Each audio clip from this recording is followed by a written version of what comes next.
It's about um, a, a man who's trying to repair his relationship with his daughter, and ultimately that's at the center of it. And he goes on this incredible journey, and it's somebody who's uniquely American, a roughneck from Oklahoma, which is a very specific type of guy, and who winds up in France and in Marseille of all places. So I go to Marseille to visit her in prison and kind of take on the task of trying to exonerate her for the crime she's been accused of. There was a lot of research, I mean, to try to nail the guy that I'm playing. Like I said, it's a very specific type of person. When you go out and hang out with these guys, they have a certain look and a certain sensibility. And some of them have these stories, I mean, depending on kind of where in the spectrum of the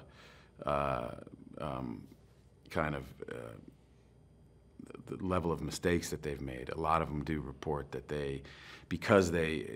when you're, as a roughneck, you kind of go into it very young, kind of out of high school, and when the fields are up, you're getting a lot of money.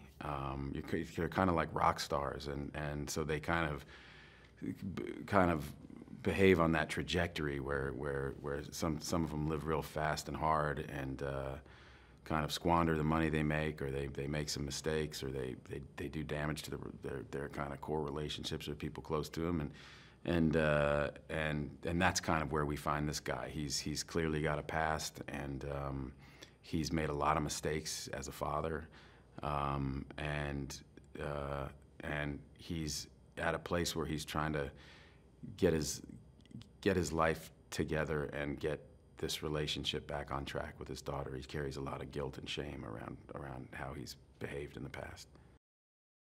A lot of that gets determined by just coming out here to Oklahoma and hanging out with those guys and talking to them. We were really lucky to get the access that we got, and people were very honest with us. And Tom, and throughout the course of his research and his writing, collected a lot of stories, and a lot of that stuff is in the movie and kind of baked into Bill's kind of backstory.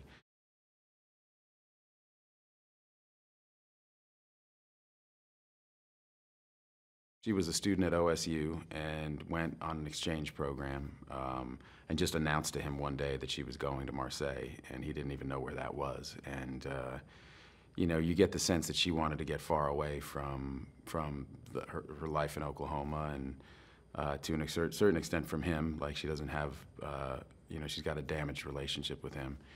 And she's gone off, and she fell in love with a student in Marseille, a young woman who was at the university as part of this outreach program. She's from the other side of the tracks, and that's the girl who ends up getting murdered. And so she gets accused of that murder, and this is all in the backstory, and we kind of come to realize that it was this sensational case, and it was all over the news, and kind of she was dragged through the tabloids and kind of convicted in the public sphere.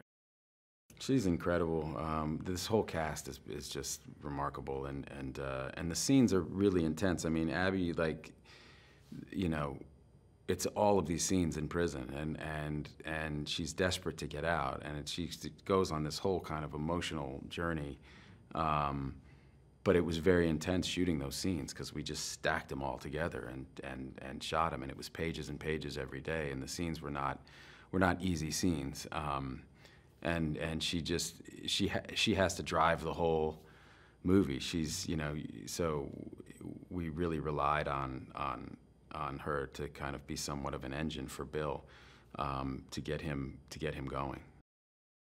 I loved working with her, and I hope that we captured a real relationship between real people. It's not a bodice-ripping kind of Hollywood sensational relationship. It's a very real, day in and day out, of real people who are kind of broken, and who but who deserve to be loved, and see that in each other. And it feels like a very real and kind of mature relationship. She's like the Meryl Streep of 8-year-olds. She's just incredible. And I mean, sometimes I've seen it in performances on screen before with kids, that sometimes you just get lightning in a bottle, and that's what happened with us. I mean, she was somehow incapable of doing the scene the same way twice, which is something that it takes a lot of people decades to learn, you know, but something new is happening for her, and she's just very alive in the moment in all of these scenes. And we were all just, I mean, after the first day of shooting, Tom and I just kind of decided it's like a pitcher who's throwing a no-hitter. Like, just let her sit in her side of the dugout. Like, don't mess it up. Don't jinx it, you know. And a lot of it was about keeping it fun for her, because she is 8 years old, and movie sets can be a bore and I think Tom did a great job, and Mark, who was working with her, they did a beautiful job of keeping it playful. He's everything I hoped he would be, and I think that kind of reflects in all of the movies he's done up until now, and hopefully in this one. There's been a lot of thought that's gone into everything.